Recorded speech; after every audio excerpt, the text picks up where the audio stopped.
Good evening students, welcome to Om science study centre. तो आज हम लोग स्टार्ट करेंगे बायोलॉजी का प्रैक्टिस सेट नंबर 1 जो कि है यूनिट फर्स्ट का। यूनिट फर्स्ट में आपका तीनों चैप्टर्स जो हैं, फर्स्ट चैप्टर आपका डिलीटेड है, 3 चैप्टर हैं, sexual reproduction in flowering plant जो कि सेकंड है, थर्ड आपका है ह्यूमन रिप्रोडक्शन और फोर्थ आपका है रिप्रोडक्टिव हेल्थ। तो यूनिट फर्स्ट के जितने भी क्वेश्चंस हैं मैं डिस्कस करूंगी जो कि आपके बोर्ड में बहुत काम आने वाला है, बोर्ड प्लस नीट एग्ज़ाम में बहुत हेल्पफुल होगा। कौन से क्वेश्चंस किस ईयर में आए हैं वो भी आपको मिल जाएगा। ऑब्जेक्टिव के साथ साथ सब्जेक्टिव भी सॉल्व करेंगे, ठीक है। तो आइए स्टार्ट करते हैं बायोलॉजी का प्रैक्टिस सेट नंबर फर्स्ट जो कि है यूनिट नंबर फर्स्ट में, ठीक है। सेकेंड चैप्टर का है sexual reproduction in flowering plant. तो आइए देखते हैं क्वेश्चन नंबर फर्स्ट है, देखिए। During the process of fertilisation the pollen tube usually enter the embryo sac through. Option number A दिया हुआ है, ए दिया है इंटीगमेंट, बी दिया हुआ है न्यूक्लियस, न्यूक्लियस नहीं है, ध्यान दीजिएगा न्यूक्लियस होता है, ठीक है, यहाँ पे न्यूक्लियस है। सी आपका आ जाएगा चलाजा और डी आपका है माइक्रोपाइल। तो यहाँ पे देखिए इंटीगमेंट, न्यूक्लियस, चलाजा और माइक्रोपाइल। यहाँ पे जो पॉलन ट्यूब की एंट्री होती है वो कहाँ से होती है? पॉलन ट्यूब की जो एंट्री होती है वो कहाँ से होगी? पॉलन ट्यूब की एंट्री होती है आपका माइक्रोपाइल एंड से। यहाँ पे अगर आपने एम्ब्रियो सैक का डायग्राम देखा होगा, ये है ओव्यूल। ओव्यूल के अंदर प्रेजेंट होता है क्या? ओव्यूल के अंदर प्रेजेंट होता है 3 एंटीपोडाल सेल होते हैं और 3 नीचे की तरफ सेल्स होते हैं।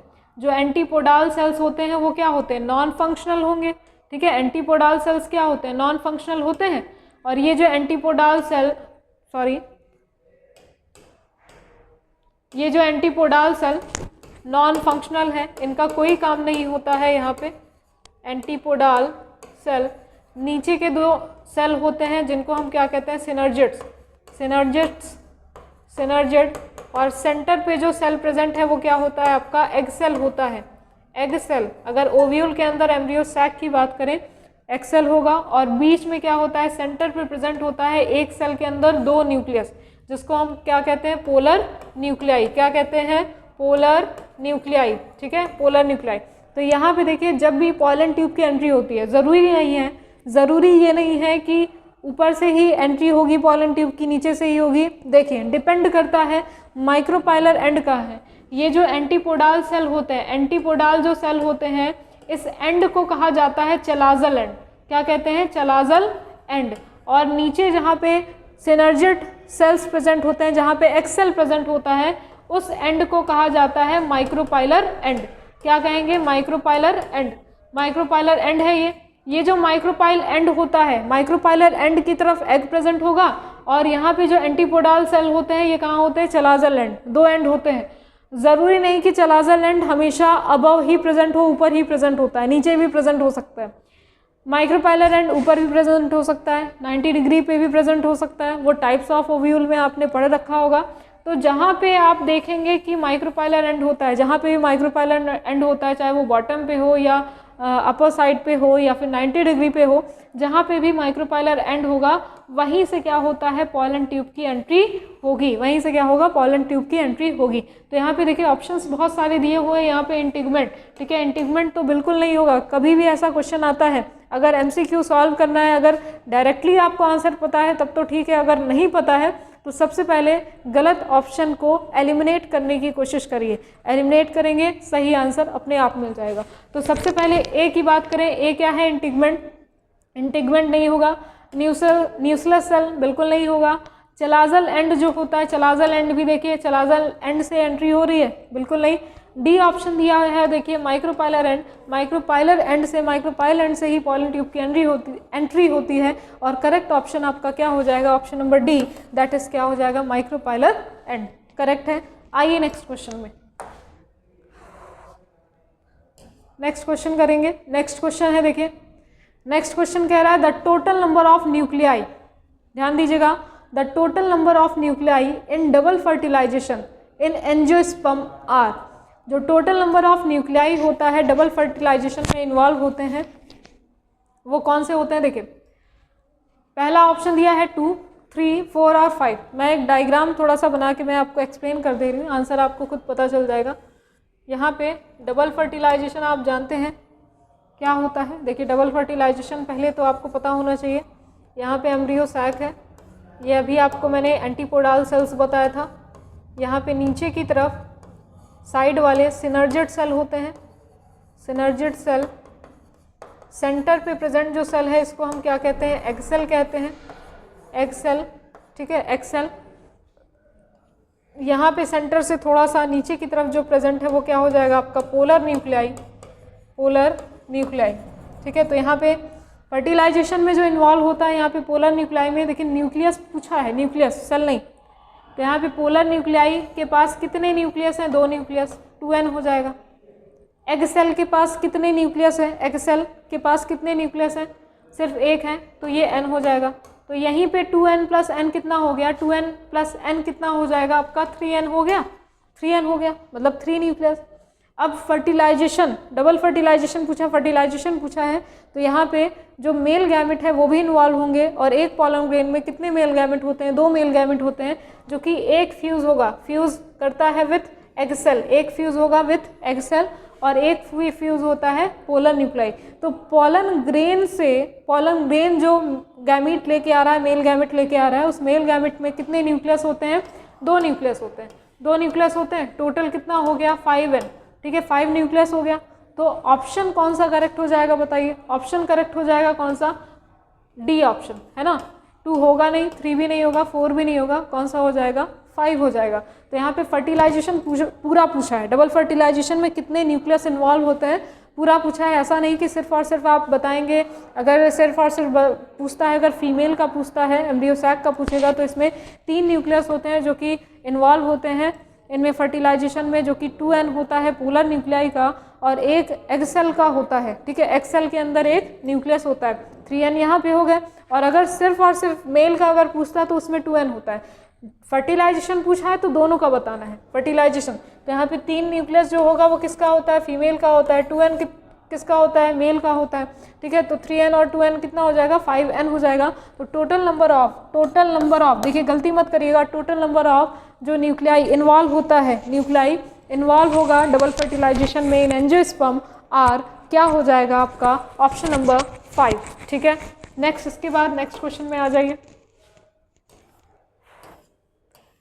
And the next question is, देखिए, the surrounding white coconut meal represent, surrounding white coconut meal represent, देखिए यहाँ पे कोकोनट है, एंडोस्पर्म के बारे में आपने सुना होगा, एंडोस्पर्म, कोकोनट वाटर आप पीते हैं, है ना।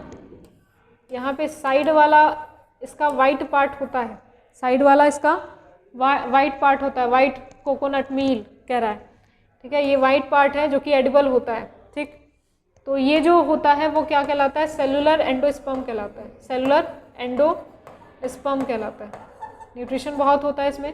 और जो नारियल पानी आप पीते हैं, ठीक है, ओनली ये फ्री न्यूक्लियर एंडोस्पर्म होता है, फ्री न्यूक्लियर एंडोस्पर्म, वो आपका नारियल पानी जो आप पीते हैं वो होगा। और वही जाके जब आगे सेल के फॉर्म में चेंज हो जाता है तो उसको दैट इज क्या कहेंगे यहाँ पे, सेलुलर, ठीक है, क्या बोलेंगे यहाँ पे, सेलुलर एंडोस्पर्म बोलेंगे। तो जो हम खा रहे हैं वाइट कोकोनट मील जो हम खाते हैं, जो रिप्रेजेंट होता है कोकोनट में, वो क्या होता है आपका, सेलुलर एंडोस्पर्म होता है। बाकी जो लिक्विड वाला पार्ट है वो free endosperm, free nuclear endosperm होगा। तो करेक्ट ऑप्शन क्या हो जाएगा, क्योंकि वाइट कोकोनट मील पूछा है तो यहाँ पे करेक्ट ऑप्शन क्या हो जाएगा, दैट इज सेलुलर एंडोस्पर्म, ठीक है। ये तीनों क्या होंगे, ऑप्शन गलत होंगे। नेक्स्ट, इसके बाद नेक्स्ट क्वेश्चन आ जाइए।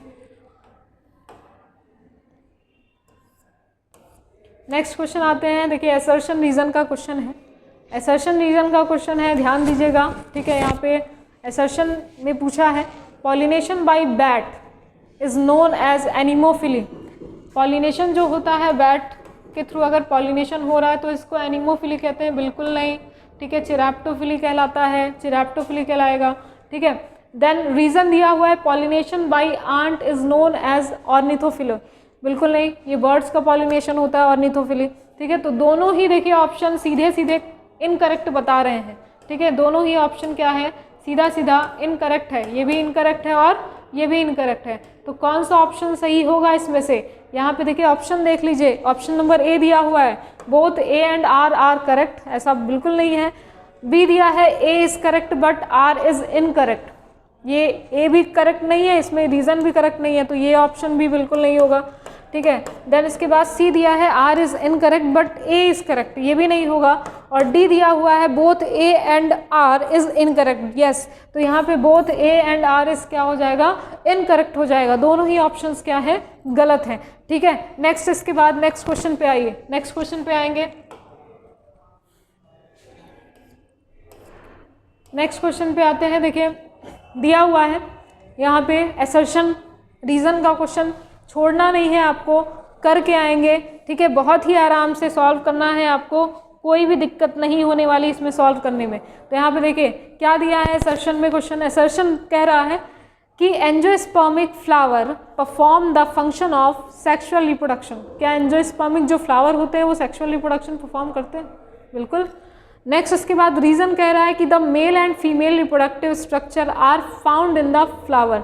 जो मेल और फीमेल रिप्रोडक्टिव स्ट्रक्चर होते हैं वो फाउंड होते हैं फ्लावर्स में होते हैं। तो यहाँ पे देखिए सही है, ये सही है ऑप्शन, यहाँ पे दोनों ही ऑप्शन, रीज़न भी सही है और असर्शन भी सही है। तो यहाँ पे both A and R is क्या हो जाएगा, both A and R is correct, both A and R is क्या हो जाएगा, आपका करेक्ट हो जाएगा। बाकी ऑप्शन में जाने की आपको ज़रूरत नहीं है, ठीक है। यहाँ पे दोनों ही ऑप्शन क्या है, सही है। नेक्स्ट, इसके बाद नेक्स्ट क्वेश्चन में आ जाइए।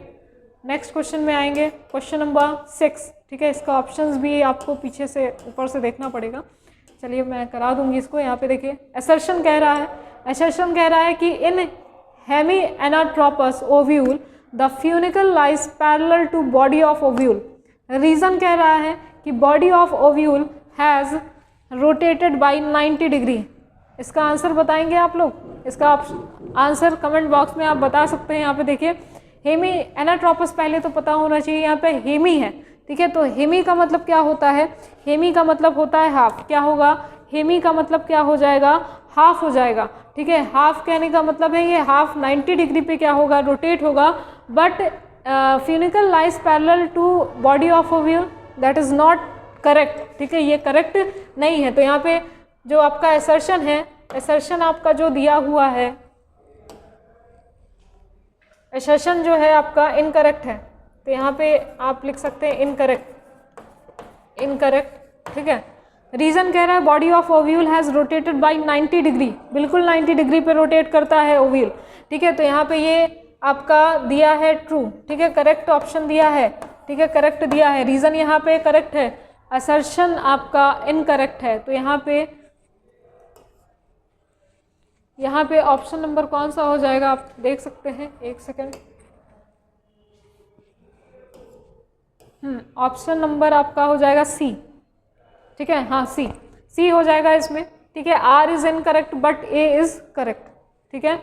नेक्स्ट, इसके बाद नेक्स्ट क्वेश्चन में आएंगे, क्वेश्चन नंबर 7 है। क्वेश्चन नंबर 7 क्या कह रहा है, देखिए कह रहा है question number 7, the 2 cotyledon in seeds are embryonic leave. जो 2 कॉटलीडॉन होते हैं सीड में, एम्ब्रियोनिक जो लीव्स होता है इसमें 2 कॉटलीडॉन होते हैं सीड में, बिल्कुल होगा। यहाँ पे रीज़न क्या कह रहा है, देखिए रीज़न कह रहा है कि the embryo contain radical and प्लीम्यूल।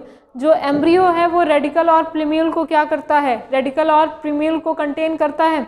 ऐसा ज़रूरी है, ठीक है, ऐसा ज़रूरी है, बिल्कुल ज़रूरी है। देखिए एम्ब्रियो में ही तो रेडिकल और प्लीम्यूल होता है। रेडिकल क्या करेगा, रूट को बनाएगा, और प्लीम्यूल क्या करता है, वो शूट में कन्वर्ट हो जाता है, शूट में कन्वर्ट हो जाएगा। तो यहाँ पे असर्शन भी करेक्ट है और यहाँ पे रीज़न भी करेक्ट है, ठीक है। तो बोथ आर क्या हो जाएंगे, करेक्ट ऑप्शन हो जाएंगे। यहाँ पे ऊपर जाके आप इसको करेक्ट कर सकते हैं, यहाँ पे ए ऑप्शन हो जाएगा, both A and R is correct, ठीक है, both A and R is correct, ठीक है। एकदम सीधा सा स्टेटमेंट दिया हुआ है, सीधा सा बिल्कुल लिखा हुआ है, कोई इधर उधर जाने की आपको ज़रूरत ही नहीं है। नेक्स्ट, उसके बाद क्वेश्चन नंबर 8 में आ जाइए। क्वेश्चन नंबर 8 क्या कह रहा है, देखते हैं।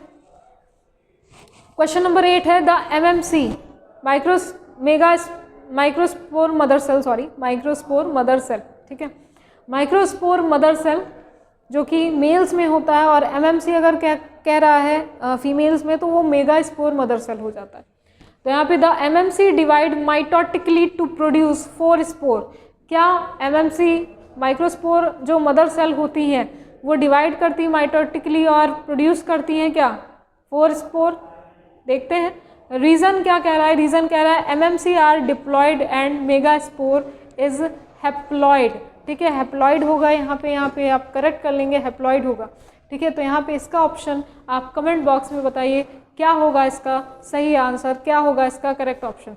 क्वेश्चन नंबर 8, ठीक है, क्वेश्चन नंबर 8 आप बताएंगे माइक्रोस्पोर मदर सेल है, ठीक है, माइक्रोस्पोर मदर सेल जो कि मेल्स में होता है और मेगास्पोर जो मदर सेल होगा वो क्या हो जाता है आपका फीमेल्स में होता है। तो यहाँ पे देखिए अगर बात करें एसर्शन की तो एसर्शन यहाँ पे फॉल्स है, क्योंकि यहाँ पे माइटोटिकली बोला गया है, ठीक है, माइटोटिकली, ये माइटोटिकली नहीं डिवाइड होता है, ठीक है, माइटोसिस नहीं होती, यहाँ पे मियोसिस होती है, मियोसिस होगी तभी तो एक क्या होगा 4 बनाएगा। तो यहाँ पे एसर्शन जो है वो बिल्कुल ही इनकरेक्ट है, एसर्शन क्या है बिल्कुल इनकरेक्ट है, लेकिन रीज़न जो है इसका वो सही दिया हुआ है कि डिप्लॉयड से जो मेगास्पोर होते हैं वो हैप्लॉयड में क्या हो जाते हैं, चेंज हो जाते हैं, मतलब माइक्रोस्पोर मदर सेल जो होता है ये मेगास्पोर में कन्वर्ट हो जाएगा, ठीक है, मेगास्पोर में कन्वर्ट हो जाएगा, या फिर माइक्रोस्पोर में अगर मेल में है तो ये माइक्रोस्पोर में कन्वर्ट हो जाएगा, ठीक है। इसका आंसर आप कमेंट बॉक्स में बताएंगे। नेक्स्ट इसके बाद जो क्वेश्चन है वो है question number 9।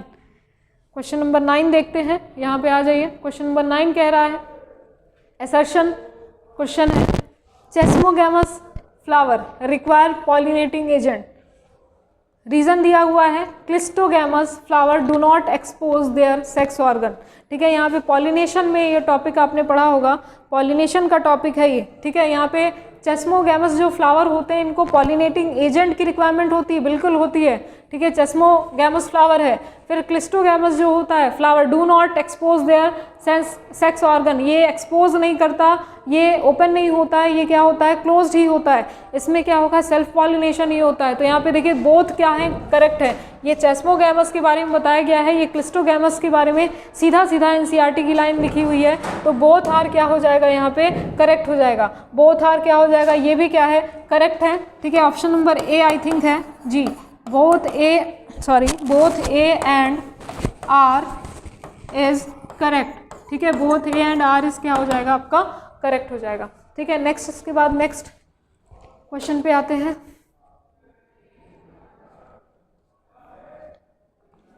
Next last assertion और रीज़न है, बहुत ज़्यादा असर्शन रीज़न आना नहीं है आपके बोर्ड्स में, लेकिन जितना भी आता है आपको पूरा करके आना है, छोड़ के नहीं आना है, क्योंकि बहुत सारे बच्चे असर्शन और रीज़न में कंफ्यूज हो जाते हैं, नहीं करते हैं, छोड़ के आते हैं, ऐसा आपको बिल्कुल नहीं करना है, सारे क्वेश्चंस आप अटेम्प्ट करके आएंगे, ठीक है। तो देखिए नेक्स्ट क्वेश्चन करते हैं, बहुत ईजी क्वेश्चंस होते हैं, ऐसा कोई घबराने की ज़रूरत नहीं है, घबराना नहीं है आपको बिल्कुल।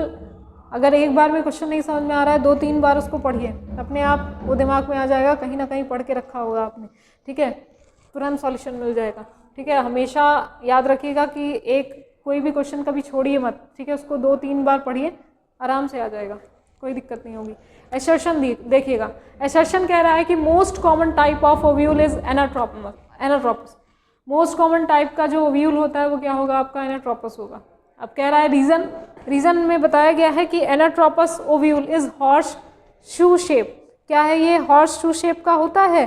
तो यहाँ पे देखिए असर्शन तो ट्रू है, मोस्ट कॉमन टाइप का ओव्यूल होता है एनाट्रोपस, 180 डिग्री पे रोटेट होता है, मीन्स ऑर्थोट्रोपस की अगर हम बात करें तो वो कुछ अगर ऐसा होगा,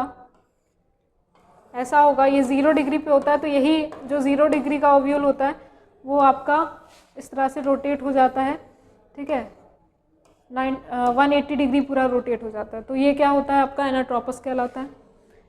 ये तो सही दिया हुआ है, लेकिन रीज़न आपका फॉल्स है, इसमें हॉर्स शू शेप नहीं होता है, ठीक है, हॉर्स शू शेप नहीं होगा, ठीक है, हॉर्स शू शेप नहीं होता है, तो रीज़न आपका क्या हो जाएगा फॉल्स हो जाएगा, और असर्शन आपका क्या हो जाएगा ट्रू हो जाएगा। तो यहाँ पे करेक्ट असर्शन इज़ ट्रू, यहाँ पे लिख सकते हैं assertion is true but reason is false, but reason is false, ठीक है, समझ में आया। आइए नेक्स्ट क्वेश्चन देखते हैं, नेक्स्ट क्वेश्चन पे आते हैं। देखिए नेक्स्ट क्वेश्चन है MCQ है, MCQ, हाँ MCQ है, कह रहा है the father of Indian embryology, father of Indian embryology, ये आ चुका है क्वेश्चन, सीधा क्वेश्चन है, नीट एग्जाम में क्वेश्चन आया है, ठीक है, नीट एग्जाम में सीधा क्वेश्चन आया है। ये फादर ऑफ इंडियन एम्ब्रियोलॉजी जो है वो क्या है P. महेश्वरी, कुछ सोचना नहीं है इसमें, सीधा सीधा पी महेश्वरी। ठीक, नेक्स्ट क्वेश्चन में आते हैं। नेक्स्ट क्वेश्चन करते हैं, यहाँ पे क्वेश्चन नंबर 12 है। यहाँ पे देखिए endosperm seed are found in, जो एंडोस्पर्म जो सीड होता है ये कहाँ पे फाउंड होगा। देखिए इस क्वेश्चन का आंसर आप बताइए, कहीं ना कहीं पढ़ा है आपने। ठीक है, तो देखिए यहाँ पे एंडोस्पर्म जो सीड होता है वो कहाँ पे फाउंड होगा।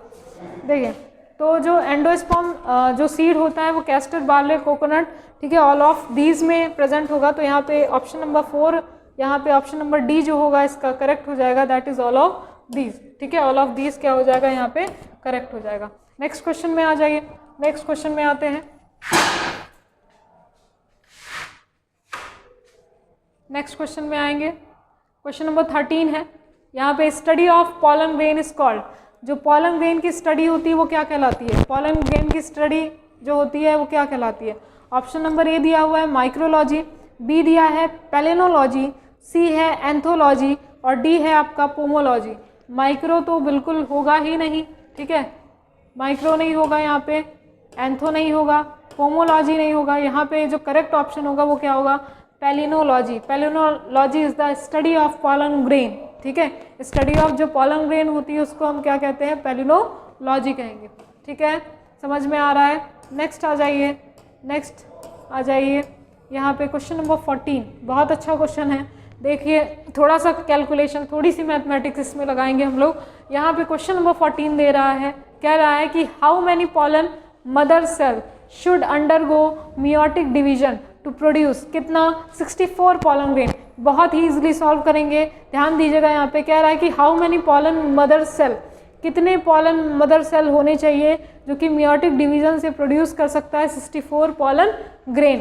क्वेश्चन समझ में आ रहा है। देखिए इसको हम सॉल्व करेंगे कैसे। यहाँ पे देखिए कह रहा है pollen mother cell, pollen mother cell, pollen mother cell की अगर हम बात करें तो एक पॉलन मदर सेल कितना पॉलन ग्रेन फॉर्म करता है, 4। एक पॉलन मदर सेल जो होगा 1 PMC या फिर MMC भी लिख सकते हैं। 1 PMC इज इक्वल टू क्या हो जाएगा, यहाँ पे 4 पॉलन ग्रेन को ये फॉर्म करेंगे। 4 पॉलन ग्रेन्स को क्या करते हैं, फॉर्म करते हैं। क्वेश्चन क्या पूछ रहा है, undergo meiotic division to produce 64 pollen grain. ठीक है, जब ये 64 पॉलन ग्रेन डिवाइड करते हैं तो इसमें कितने मियोटिक डिवीजन की ज़रूरत होगी। तो 64 डिवाइडेड बाई क्या कर देंगे, 4 कर देंगे। 64 डिवाइडेड बाई 4 कर देंगे, कितना आ जाएगा आपका, 16 आ जाएगा। ऑप्शन में 16 है, ऑप्शन में 16 है बिल्कुल है, ऑप्शन नंबर सी। ठीक है, option number C 16 is the correct answer. समझ में आया। फिर से देख लीजिए, यहाँ पे कह रहा है how many pollen mother cells should undergo meiotic division to produce 64 pollen grain. 64 pollen grain अगर फॉर्म करना है तो कितने मियोटिक डिवीजन्स होने चाहिए, कितने मियोटिक डिवीजन होने चाहिए। एक पॉलन मदर सेल या फिर एक MMC माइक्रोस्पोर मदर सेल कितना फॉर्म करता है, 4 पॉलन ग्रेन फॉर्म करता है। दिया कितना है, 64 पॉलन ग्रेन दिया है। 64 डिवाइडेड बाई 4 कर दीजिए, कितना आ जाएगा, 16 आ जाएगा। ऑप्शन में 16 दिख रहा है, ऑप्शन नंबर सी क्या हो जाएगा, यहाँ पे करेक्ट हो जाएगा। समझ में आया। नेक्स्ट क्वेश्चन आइए, नेक्स्ट क्वेश्चन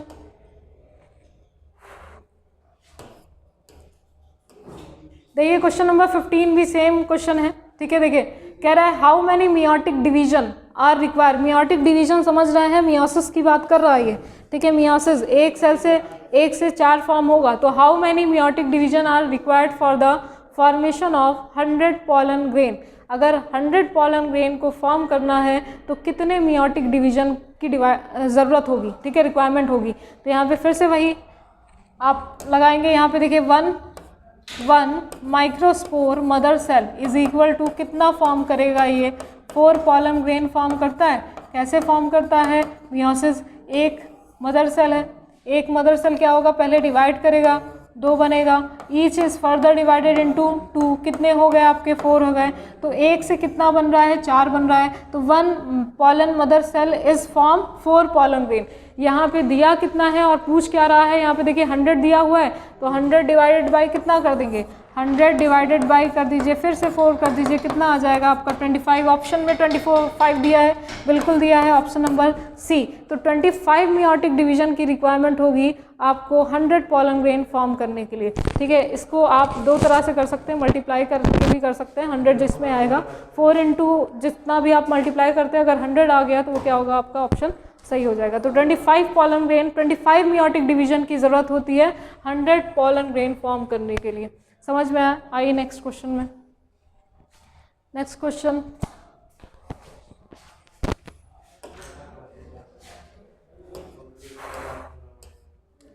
नेक्स्ट क्वेश्चन देखिए क्या कर रहा है। क्वेश्चन नंबर 16, क्वेश्चन नंबर 16 कह रहा है कि which of the following cell divide to from, यहाँ पे लिखा हुआ है लेकिन फॉर्म होगा, उसको करेक्ट कर लेना है आपको।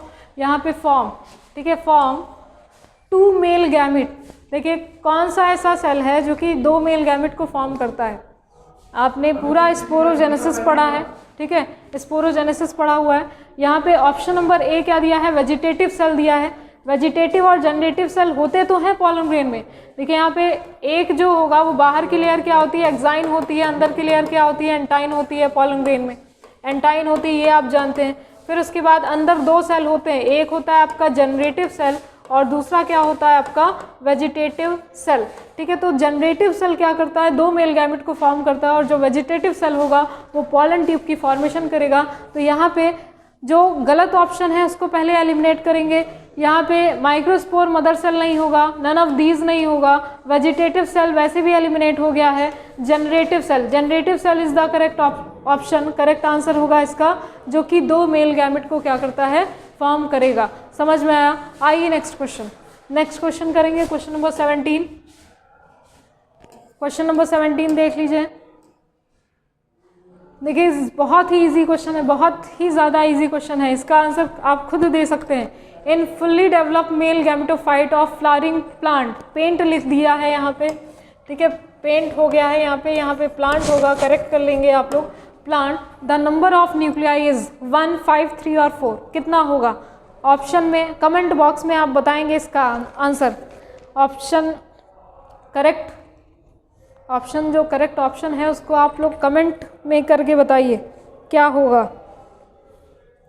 क्या होगा, ठीक है, कमेंट करके बताइए। चलिए मैं बता दे रही हूँ यहाँ पे, इन फुल्ली डेवलप्ड मेल गैमेटोफाइट, जो फुल्ली डेवलप्ड मेल गैमेटोफाइट होता है इसमें नंबर ऑफ न्यूक्लियस कितने होते हैं? नंबर ऑफ न्यूक्लियस कितना हो जाएगा आपका? 3 हो जाएगा। ठीक है, 1 नहीं होना है यहाँ पे, 5 भी नहीं होगा, 4 भी नहीं होगा, कितना हो जाएगा? 3 हो जाएगा। तो option number C is the correct answer of this question. Next question में आते हैं, क्वेश्चन नंबर 18। क्वेश्चन नंबर 18 देखे कह रहा है, सीधा सा क्वेश्चन है एनसीईआरटी का। एंथर इज जनरली, एंथर क्या होता है जनरली? मोनोस्पोरेंजिएट, ट्राइस्पोरेंजिएट, टेट्रास्पोरेंजिएट या फिर आपका ऑल ऑफ द अबव होगा। Anther tetrasporangiate, trisporangiate, monosporangiate. देखिए मैं एक डायग्राम बना रही हूँ, उसको देख के आप लोग बताइएगा। इसको आप क्या कहेंगे? 1, 2, 3, 4, ठीक है। डायग्राम बहुत अच्छा नहीं बना है लेकिन एनसीईआरटी में बना हुआ है, मैं उसको बनाने की कोशिश कर रही हूँ, थोड़ा सा एक रफ डायग्राम। ये इसमें कितने लोब्स हैं देखिए, 1, 2, 3, 4। 4 को क्या बोलेंगे आप? टेट्रा, टेट्रा बोल सकते हैं, टेट्रा, टेट्रा जिसमें स्पोर्स है, ठीक है। स्पोर को कंटेन करने वाला क्या हो जाएगा? टेट्रास्पोरेंजिएट। तो मोनोस्पोरेंजिएट होगा नहीं, ट्राइस्पोरेंजिएट होगा नहीं, सी ऑप्शन आपका करेक्ट हो जाएगा, दैट इज क्या हो जाएगा? Tetrasporangiate. Tetrasporangiate all of the above होना नहीं है, ठीक है, ठीक है, ऑल तो होना ही नहीं है। तो tetrasporangiate is the correct answer of this question. Clear? Next इसके बाद आ जाइए नेक्स्ट क्वेश्चन में। इतने ही क्वेश्चन आप लोग सॉल्व कर लीजिए। देखिए पूरा एमसीक्यू, पूरा जो 1 नंबर का क्वेश्चन है सब करके आएंगे आप लोग। नेक्स्ट इसके बाद क्वेश्चन नंबर 19। क्वेश्चन नंबर 19 कह रहा है द स्टेमन रिप्रेजेंट, स्टेमन क्या रिप्रेजेंट करता है? स्टेमन क्या रिप्रेजेंट करता है? देखिए ऑप्शन दिया हुआ है, फिर से सीधा सा क्वेश्चन, कोई कॉम्प्लिकेशन नहीं है इसमें। पहला है आपका microsporangia, male gametophyte, male gametes, या फिर माइक्रोस्पोरोफिल। क्या रिप्रेजेंट करता है ये रिप्रेजेंट करता है आपका बेटा माइक्रोस्पोरोफिल। क्या रिप्रेजेंट करेगा? माइक्रोस्पोरोफिल। स्पोरोफिल, ठीक है, माइक्रोस्पोरोफिल। तो ऑप्शन नंबर डी इसका करेक्ट हो जाएगा। क्वेश्चन नंबर 19 का डी ऑप्शन करेक्ट हो जाएगा, दैट इज माइक्रोस्पोरोफिल। क्लियर हो गया। नेक्स्ट, इसके बाद नेक्स्ट क्वेश्चन आएंगे। नेक्स्ट क्वेश्चन, चलिए पॉलिनेशन से क्वेश्चन है। देखिए, attractant and reward are required for, ठीक है, अट्रैक्टेंट और जो रिवार्ड होता है वो रिक्वायर होता है किस लिए। ऑप्शंस देखिए क्या दिए हुए हैं। ऑप्शन दिया हुआ है, देखिए पहला ऑप्शन दिया है एंटामोफिली, दूसरा है हाइड्रोफिली, क्लिस्टोगैमी और एनिमोफिली। देखिए यहाँ पे एंटामो, हाइड्रो, क्लिस्टो और एनिमोफिली दिया हुआ है। ध्यान देना है पॉलिनेशन में। यहाँ पे देखिए रिवार्ड, अट्रैक्टेंट एंड रिवार्ड, ठीक है, मतलब एक ऐसा पॉलिनेशन भी होता है जिसमें अट्रैक्शन तो होता है, फ्लावर अट्रैक्ट तो करता है, लेकिन इंसेक्ट को अट्रैक्ट करेगा, लेकिन उसको भी कुछ रिवार्ड मिलता है, मतलब फ्लावर को भी फ़ायदा होता है और उस इंसेक्ट को भी फ़ायदा होता है। तो वो एक तरह से रिवार्ड में आता है, जो कि एनसीईआरटी में मेंशन है। तो यहाँ पे एंटामोफिली, हाइड्रोफिली होगा नहीं, यहाँ पे हाइड्रोफिली होगा नहीं, यहाँ पे क्लिस्टोगैमी यहाँ पे कहीं से नहीं है, क्लिस्टोगैमी फ्लावर की बात कर रहा है। एनिमोफिली भी नहीं होगा, यहाँ पे हो जाएगा आपका एंटामोफिली, ठीक है, इंसेक्ट का पॉलिनेशन, इंसेक्ट का पॉलिनेशन एंटामोफिली हो जाएगा ऑप्शन। क्लियर हो गई बात। नेक्स्ट, इसके बाद आ जाइए, नेक्स्ट है क्वेश्चन नंबर 21। क्वेश्चन नंबर 21 कह रहा है the body of ovule is fused with funicle at a point called. देखिए इससे भी बहुत सारे क्वेश्चंस आते हैं। ये जो ओव्यूल है, ओव्यूल से बहुत सारे क्वेश्चंस बनते हैं और उसी में से एक क्वेश्चन यहाँ पे आया है, the body of ovule, ovule की जो बॉडी होती है फ्यूज्ड विथ फ्यूनिकल, फ्यूनिकल से फ्यूज होती है। भाई आप ओव्यूल और जानते हैं, यहाँ पे इस तरह से अगर है, ठीक है, ये ओव्यूल है, ओव्यूल क्या होता है, ये फ्यूनिकल से फ्यूज होता है। किस पॉइंट पे, जिस पॉइंट पे फ्यूज होता है इसको हम कहते हैं हाइलम। क्या कहते हैं, हाइलम। तो यहाँ पे ऑप्शन नंबर ए दिया हुआ है इंटिगमेंट, बी दिया हुआ है हाइलम, सी है माइक्रोपाइला और डी क्या है आपका चलाजा। तो ऑप्शन नंबर बी यहाँ पे करेक्ट हो जाएगा, दैट इज क्या हो जाएगा आपका हाइलम, ठीक है। नेक्स्ट, इसके बाद नेक्स्ट क्वेश्चन में आएंगे, क्वेश्चन नंबर 22, ठीक है। टाइम कम है आपके पास और हमारे पास भी, सारे प्रैक्टिस सेट कराने हैं सारे यूनिट्स के, और आपको भी तैयारी करनी है। तो बहुत ही 2 दिन में सारी आपके एमसीक्यू की प्रैक्टिस बिल्कुल हो जाएगी और कुछ सब्जेक्टिव क्वेश्चंस भी मैं दूंगी। चलिए नेक्स्ट क्वेश्चन है question number 22। Synergids are, synergids क्या होते हैं, हैप्लॉइड होते हैं, डिप्लॉइड होते हैं, ट्राइप्लॉइड होते हैं या टेट्राप्लॉइड होते हैं। ट्राइप्लॉइड और टेट्राप्लॉइड कहीं से होना नहीं है, गलत ऑप्शन को एलिमिनेट करना है। पहले आपको क्या करना है, गलत ऑप्शन को एलिमिनेट, ठीक है, कहीं से इसका कोई कनेक्शन ही नहीं है। तो यहाँ पे देखिए बचता है डिप्लॉइड और हैप्लॉइड, तो यहाँ पे synergids are haploid, synergids are haploid, fusion होने के बाद वो डिप्लॉइड बनते हैं। तो यहाँ पे हैप्लॉइड क्या हो जाएगा आपका करेक्ट ऑप्शन हो जाएगा। नेक्स्ट, इसके बाद नेक्स्ट क्वेश्चन देखिए, नेक्स्ट क्वेश्चन देखेंगे क्वेश्चन नंबर 21 देखिए है, the pollen of rice and wheat loss their viability in dash minute of their release.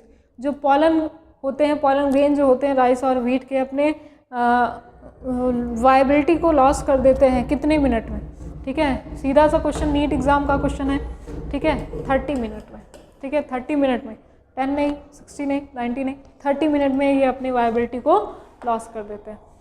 समझ में आ रहा है। नेक्स्ट, इसके बाद नेक्स्ट क्वेश्चन में आइए। नेक्स्ट क्वेश्चन देखिए है, कह रहा है the isobilateral type of microspore arrangement in tetrad is present in, ठीक है। ये प्रेजेंट के बाद आपका इज नहीं इन होगा, तो वो आप लोग को करेक्ट कर लेना है, ठीक है, इसको करेक्ट कर लेंगे आप लोग, ठीक। तो आ जाइए, यहाँ पे कह रहा है कि arrangement in tetrad is present in, question समझ में आ रहा है। क्वेश्चन देखिए क्या कह रहा है, आइसोबाइलेटरल जानते हैं आप लोग, टाइप ऑफ जो माइक्रोस्पोर होते हैं वो इसमें टेट्राड का जो अरेंजमेंट होता है वो किस में प्रेजेंट होता है। सोलेनम निग्रम, पोटैटो की बात कर रहा है, जियामेज, कैशिया फिस्टूला या फिर विजना। तो यहाँ पे देखिए ऑप्शन नंबर जो बी है वो करेक्ट होगा, जियामेज, ठीक है। यहाँ पे option number B is the correct answer of this question. Clear. Next, इसके बाद नेक्स्ट क्वेश्चन में आते हैं। क्वेश्चन नंबर 25, क्वेश्चन नंबर 25 कह रहा है functional megaspore in an angiosperm developed into an. देखिए जो फंक्शनल मेगास्पोर होते हैं एंजियोस्पर्म के अंदर वो डेवलप हो जाते हैं किस में, एंडोस्पर्म में, एम्ब्रियो सैक में, एम्ब्रियो में या फिर ओव्यूल में। यहाँ पे बी और सी देखिए ऐसा नहीं है कि आपको 2 बार रिपीट किया गया है, वो आपका ऑप्शन ही वही है, ठीक है, ऑप्शन ही वही है, तो इसमें कंफ्यूज नहीं होना है, आपको कंफ्यूज नहीं होना है, ठीक है। तो आइए देखते हैं यहाँ पे एंडोस्पर्म, एम्ब्रियो सैक, एम्ब्रियो या फिर ओव्यूल, क्या होगा यहाँ पे फंक्शनल जो मेगास्पोर होता है वो कहाँ पे डेवलप होगा, ये डेवलप होता है आपका एम्ब्रियो सैक में। कहाँ पे डेवलप होता है, एम्ब्रियो सैक, ठीक है। तो करेक्ट ऑप्शन क्या हो जाएगा आपका, करेक्ट ऑप्शन हो जाएगा आपका देखिए बी, दैट इज क्या हो जाएगा, embryo sac. Functional megaspore, functional megaspore जो कि आपका डेवलप होता है किसके अंदर, एम्ब्रियो सैक के अंदर। क्लियर। नेक्स्ट आ जाइए नेक्स्ट क्वेश्चन पे, क्वेश्चन नंबर 26 30 क्वेश्चन हैं इस चैप्टर में, 30 क्वेश्चन। नेक्स्ट आ जाइए, कह रहा है 26 क्वेश्चन क्या कह रहा है, देखिए फिलीफॉर्म अपैरेटस। फिलीफॉर्म अपैरेटस क्या होता है, जो कि आपका जब पॉलन ट्यूब की एंट्री होती है तो पॉलन ट्यूब की एंट्री के टाइम ये हेल्प करता है, पॉलन ट्यूब को एंट्री कराने में क्या करेगा, ये हेल्प करेगा। तो यहाँ पे filiform apparatus is characteristic feature of, किसका कैरेक्टरिस्टिक फीचर है, किसका कैरेक्टरिस्टिक फीचर है, एल्यूरन लेयर, ऑप्शन नंबर ए दिया हुआ है, बी दिया है सिनर्जिड, सी है जनरेटिव सेल और डी है न्यूक्लियर एम्ब्रियो। जितना भी इनकरेक्ट है पहले उसको एलिमिनेट कर दीजिए। एल्यूरन लेयर होता नहीं है, ठीक है, ये बिल्कुल नहीं होगा। सिनर्जिड, पॉलन ट्यूब की एंट्री जो होती है वो आपका माइक्रोपाइलर एंड पे होगी और माइक्रोपाइलर एंड पे ही क्या होते हैं, सिनर्जिड्स प्रेजेंट होते हैं और सिनर्जिड के जस्ट ऊपर फिलीफॉर्म अपैरेटस इस तरह से होगा जो कि पॉलन ट्यूब की एंट्री में क्या करता है, हेल्प करता है। तो यहाँ पे फिलीफॉर्म अपैरेटस की जो एंट्री होती है वो कहाँ से होगी, सिनर्जिड, ठीक है। सिनर्जिड क्या हो जाएगा यहाँ पे, करेक्ट ऑप्शन हो जाएगा। ना तो यहाँ पे जनरेटिव सेल होगा क्योंकि पॉलन ग्रेन में वो होता है और न्यूक्लियर एम्ब्रियो भी बिल्कुल नहीं होगा, तो करेक्ट ऑप्शन क्या हो जाएगा आपका, सिनर्जिड। क्लियर। नेक्स्ट आ जाइए नेक्स्ट क्वेश्चन में, क्वेश्चन नंबर 27। क्वेश्चन नंबर 27 देखिए कह रहा है अ डाइथीकस, ठीक है, यूनिसेक्सुअल की बात कर रहा है। Dithecous flowering plant prevent both, क्या प्रिवेंट करता है ये, ऑटोगैमी यहाँ पे होगा MY, autogamy and geitonogamy, geitonogamy and xenogamy, ये पॉलिनेशन की टाइप ऑफ पॉलिनेशन है, ठीक है। Autogamy and geitonogamy, geitonogamy and xenogamy, cleistogamy and xenogamy, autogamy and xenogamy. Correct option यहाँ पे होगा option number A, that is autogamy and geitonogamy, ठीक है, गिटनोगैमी। रिवीजन करके जाइएगा, कुछ भी छोड़ना नहीं है, सब आपके बुक से आने वाला है, कोई बाहर से नहीं आएगा। नेक्स्ट इसके बाद क्वेश्चन है question number 28, last third question है pollen tablets are available in the market. Pollen tablets भी आते हैं मार्केट पे, ये जान लीजिए, जो कि एक सप्लीमेंट्री न्यूट्रिएंट की तरह काम करता है। Pollen tablets are available in the market. Option number A है इन विट्रो फर्टिलाइजेशन, बी है ब्रीडिंग प्रोग्राम, सी है सप्लीमेंटिंग फूड या फिर डी होगा XC2 कंजर्वेशन। XC2 तो कहीं से आना ही नहीं है यहाँ पे, ये बायोडाइवर्सिटी चैप्टर का है, ठीक है। इन विट्रो फर्टिलाइजेशन भी नहीं होगा, ब्रीडिंग प्रोग्राम्स भी नहीं होगा, ऑप्शन नंबर सी करेक्ट होगा, दैट इज सप्लीमेंटिंग फूड। ये सप्लीमेंटिंग फूड के सप्लीमेंट का काम करता है पॉलन टैबलेट, ठीक है।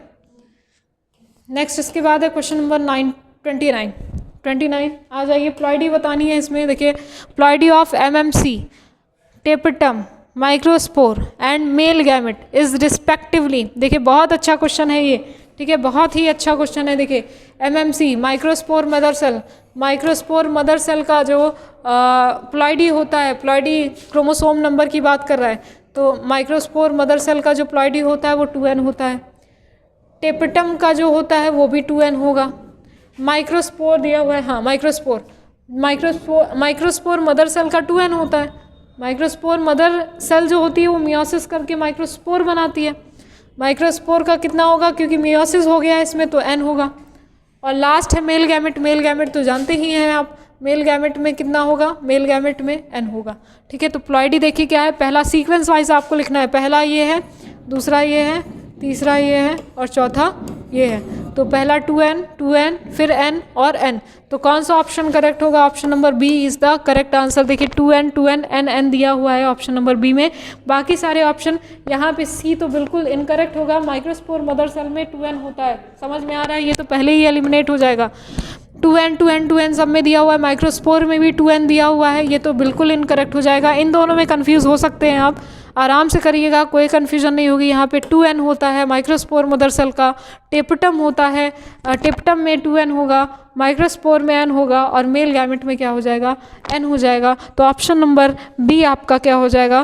करेक्ट आंसर हो जाएगा। समझ में आया? अब आ जाइए लास्ट क्वेश्चन में। लास्ट क्वेश्चन है इस चैप्टर का, that is question number 30। Chapter का लास्ट क्वेश्चन है, कह रहा है which of the following has proved helpful in preserving pollen as fossil. ठीक है, यहाँ पे फॉसिल की तरह किसको रख सकते हैं? ये जो पॉलन होता है इसको प्रिजर्व करके फॉसिल की तरह रख सकते हैं। किसको रख सकते हैं? ठीक है, पॉलन को हम रख सकते हैं किस तरह से? तो यहाँ पे ऑप्शन दिया है pollen kit, cellulosic एंटाइन, oil content या फिर स्पोरोपोलन।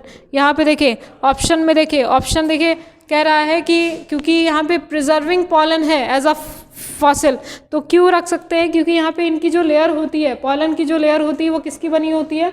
स्पोरोपोलन की बनी होगी। किसकी बनी होगी? स्पोरोपोलन की। पॉलन किट नहीं होगा, सेलुलोजिक एंटाइन नहीं होगा, ऑयल कंटेंट नहीं होगा। Option number D is the correct answer, that is क्या हो जाएगा? स्पोरोपोलन। समझ में आएगी? तो स्पोरोपोलन क्या हो जाएगा? इसका करेक्ट आंसर हो जाएगा। ये आपका आज का प्रैक्टिस सेट जो कि चैप्टर नंबर 2 का था। ठीक है, बहुत अच्छे से प्रैक्टिस करना है आपको, सारे क्वेश्चन आराम से सॉल्व करने हैं। जहाँ पे भी अगर कोई कुछ डाउट होता है तो आप कमेंट बॉक्स में पूछ सकते हैं। ठीक है, कमेंट बॉक्स में बिल्कुल पूछ लीजिएगा। ठीक है, कोई भी अगर डाउट होता है, सब्जेक्टिव क्वेश्चंस भी लेके आएंगे और उसके बाद भी जितने आगे के चैप्टर हैं उसके भी जो प्रैक्टिस सेट है वो भी हम डिस्कस करेंगे। ठीक है, थैंक यू।